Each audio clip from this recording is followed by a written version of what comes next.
I took my money with my wife, Matum. We go to South Africa under the leadership of Mr. Mandela.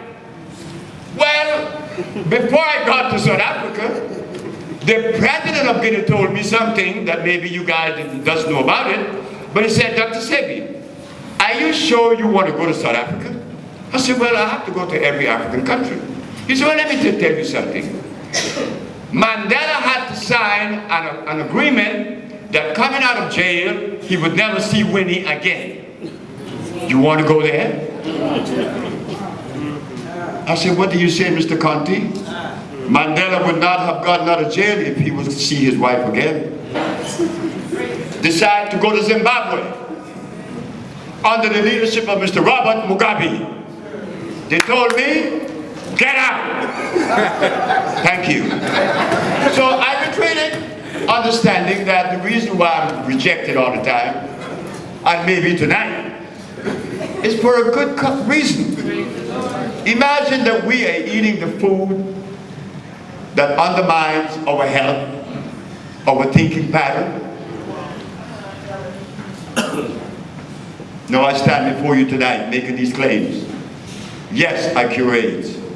Yes, I cure sickle cell. Why? It's all in this book, could be proven diagnostically from accredited medical schools. What's wrong now? Well, I went to Germany. I went to Munich, invited. We want you to come to Germany to explain to us how you does these things. Well, we don't want to hear voodoo. They told me that. No, but the German was right, because we believe in voodoo. That's right. Every black person in my country believes in voodoo. We do not want historical or empirical. We want scientific. Well, I go to the black woman and I did it. Well, they couldn't argue against it. When I was true, they said, who's supposed to help you? I said, the world. No, she said. The world. Brett Howard said, the world doesn't cure AIDS. A black man does. Who's supposed to help you? I said, are you making an inference that it should be my people? Well, who else? You're a black man. Why would you look for the help of a German or a Japanese? I said, but I can't look for the help of my people. I said, why? Because they've been compromised. All of them. We have been compromised. How could they help me? So if AIDS needs the help of the black race, AIDS just died. And Africa is dead.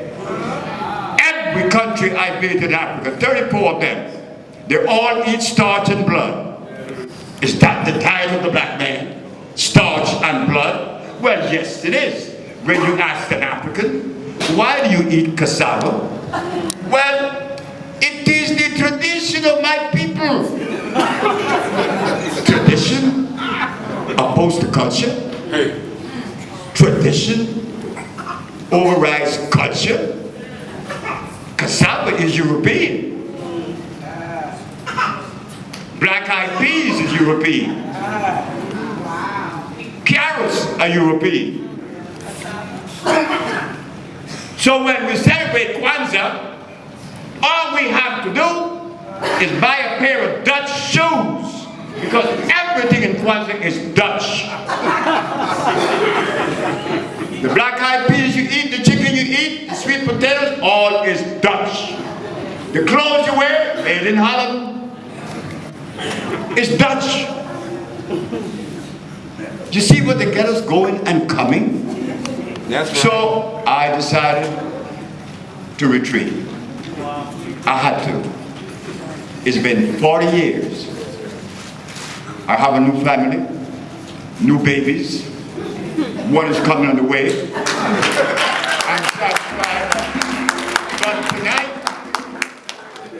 Mr. Chuck Banks knows the mother of the babies. I said, Chuck, you invited me to Atlanta? He said, yes. I said, Chuck, you know, I don't want to make it a more personal appearance because it isn't working. Something is wrong with me. something has to be wrong with me. And I know it. Because I'm never able to communicate exactly what I want to communicate. I could do things. I built a village.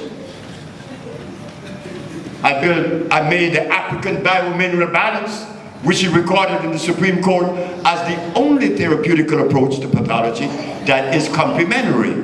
That's right. In lieu of what the brother was telling me. Do you know that the very day that I was going to fight the Supreme Court, brothers and sisters in New York told me that I shouldn't do that because I was going up against the big boys. Now, I'm the boy that didn't go to school. I know these boys in the Supreme Court wasn't prepared for that. Yes, yes. Mr. Pace told me, you know, they're the big boys. I said, Lorenzo, the biggest testicles that I've ever seen hang on a person, they hang on my mama. My mama have the biggest testicles in the world. And if I survive them, they are less.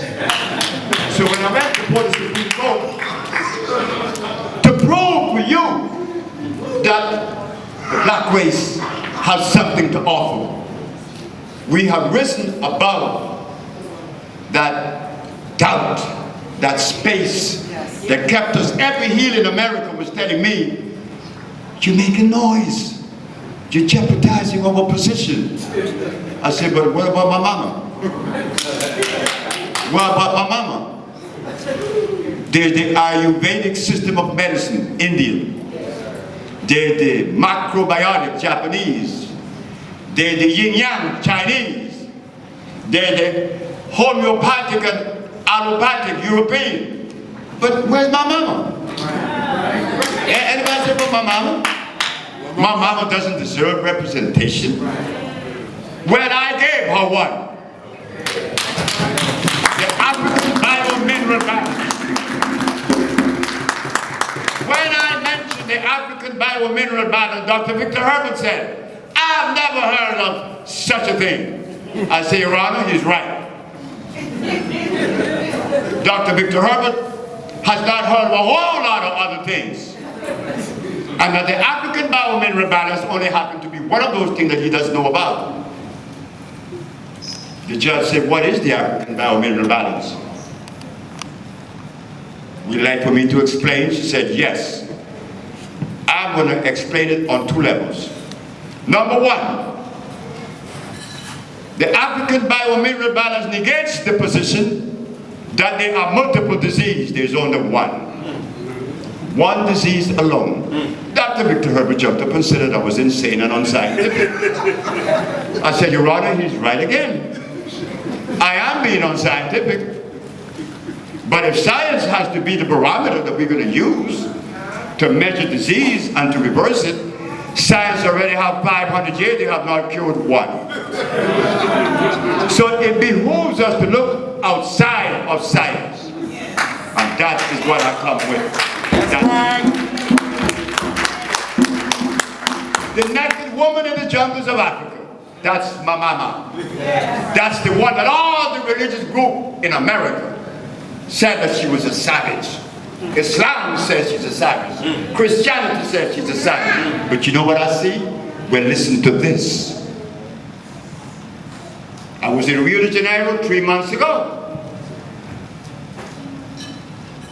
And there's a gathering tonight with a Mexican, a Frenchman, a white man, and myself. The Mexican was talking about the Mexican agave and his tequila. The Frenchman told the Mexican, shut up.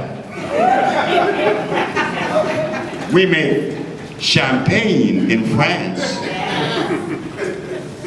The white boy said, well, I have something to say about America. The Mexican told the white boy, you don't have to say anything.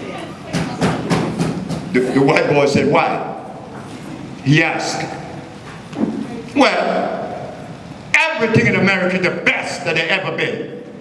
You don't have to say anything. Sebi, what you have to say about your people? I said, well, I have a few things. The white boy said to me, you better watch it. I said, why? Because you see, your people didn't have any clothes on 500 years ago. I said, Mladenov, his name is Mladenov. I said, Mladenov, you're absolutely right. My mama didn't have any clothes on, neither was my daddy. But you're gonna stop there? In the line of benchmarks, she didn't have any clothes on. She didn't have any hospitals. She didn't have any doctors. She didn't have any prostitution. She didn't have any alcohol. She did not have any religion. There's any religion, there isn't a religion that came out of Africa. You know why? We didn't need it. We were righteous people then, we're righteous people now. We don't need religion.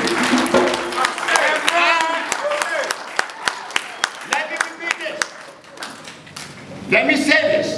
1989, in New York, there was a big meeting. The Afro-American War on AIDS. So I'm home in my little cubby hole in Brooklyn. These women called me and said, Sebi, you got to go to this meeting. I said, you out of your mind. Why am I supposed to go there? Because everybody's against me. Dr. Barbara Justice, Dr. Prince, Dr. Love, Dr. Everybody. And you want me to go there? Yes, we do. Me and my stupid self, I jumped in the limousine, I got to the Harlem State Building, and they were talking about AIDS. They were talking how you should make the AIDS patient comfortable until he dies. And when the man was about to sit down, I jumped up. The man is right. The brother is right. Well, they were shocked. What the hell is this nigga here? I said, but we have the answer. We cure AIDS. But all the white folks that was in the room looked at me. And guess who responded? The black woman, Dr. Barbara Justice. She said, you shut your mouth. But she had to. After all, who made her? She's not the product of Africa. Okay? She said, Dr. Ali Muhammad is coming from Washington to give us a very important message on AIDS. I said, what is that message? That AIDS killed black people. I said, we are totally oblivious to that. We need Dr. Ali to come from Washington to tell us that AIDS killed black people. Lady, you didn't hear me. I cure AIDS.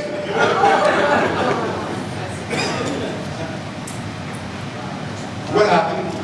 Nothing. And nothing's going to happen, not because we're not going to do anything about it. So I am kept in an incubator and also rattled. But when I went to the Bahamas, I found something in the Bahamas that you do not find in America. When I went to the Bahamas to speak, I told my wife, I don't want to go there because there's so many little people there. 2,000 people came. I said, oh my God. Then the government sent me a letter. Oh no. But you know what they have? Or what they don't have? Is a leader. That makes a difference. They don't have any leaders in the Bahamas. They have a president. We have a president and a whole bunch of leaders. So if what I say